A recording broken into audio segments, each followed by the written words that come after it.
Supreme court ने एक फैसला सुनाया। फैसला ये था कि जो भी टीचर हैं, चाहे वो सरकारी स्कूल के टीचर हो या जो मान्यता प्राप्त विद्यालय हैं उनके टीचर हो, उन्हें जो है टेट एग्जाम पास करना अनिवार्य है। मैं इस फैसले का तहे दिल से स्वागत करता हूँ। लेकिन मेरा सवाल है सुप्रीम कोर्ट से, जब सुप्रीम कोर्ट ये तर्क दे रहा है कि जो बच्चे हैं, बच्चे का भविष्य जो है टीचर के हाथ में होता है। सही है, बच्चों का भविष्य जो है टीचर के हाथ में होता है। तो आप एक बात बताइए, जो आप पे जज बैठाते हैं सुप्रीम कोर्ट में और हाई कोर्ट में, जहाँ पे कॉलेजियम प्रणाली का प्रयोग होता है, कॉलेजियम सिस्टम का उपयोग होता है, वहाँ आप क्यों नहीं सोचते हैं कि जो जज वहाँ पे बैठते हैं उनके हाथ में हजारों लाखों लोगों का भविष्य होता है। आप तो पता है कि एक जज जो है फैसले का अगर सही फैसला नहीं देता है तो फिर इस व्यक्ति की लाइफ बर्बाद हो जाती है।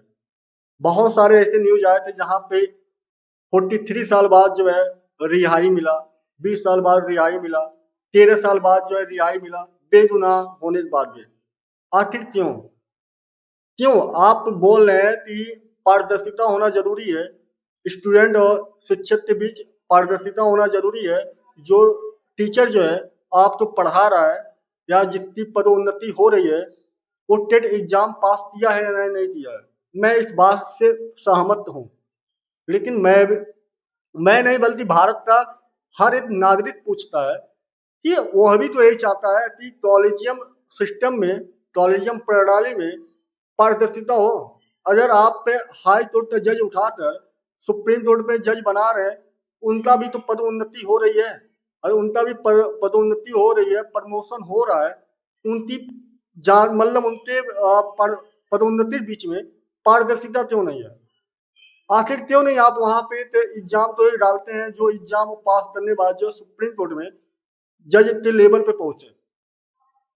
मैं ये सवाल इसलिए पूछ रहा हूँ क्योंकि ये हमारा पर्सनल सवाल नहीं है, ये हमारे देश का लमसम 75% लोगों का सवाल है जो हर कोई कॉलेजियम सिस्टम पे सवाल उठाता है, भाई भतीजावाद का नाम देता है।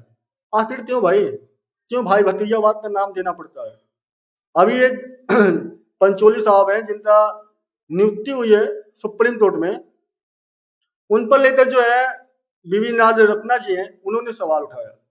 सवाल उठाने के पीछे उनका रीजन ये था कि जो पंचोली साहब हैं ये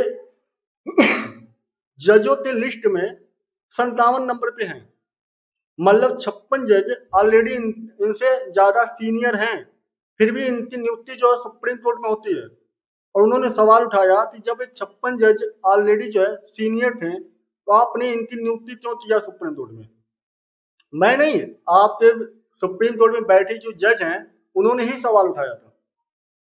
तो आप बताइए ना, वहां पारदर्शिता क्यों नहीं है?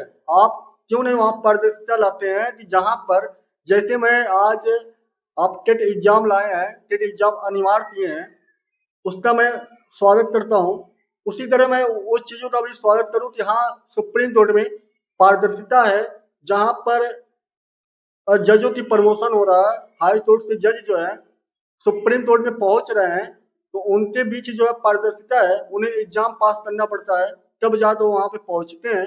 हमें भी तो पता चलना चाहिए कि हमारे देशवासियों का जो मुकदमा है, जो मामले हैं, जो FIR दर्ज हुआ उसमें जो सुनवाई हो रही है, आखिर जो सुनवाई करने वाले या फैसला देने वाले न्यायाधीश हैं उनकी क्या क्वालिफिकेशन है? क्या वो सच में पहले के अनुसार ही है कि आप आधुनिक दुनिया में वो बदले हैं या नहीं बदले हैं?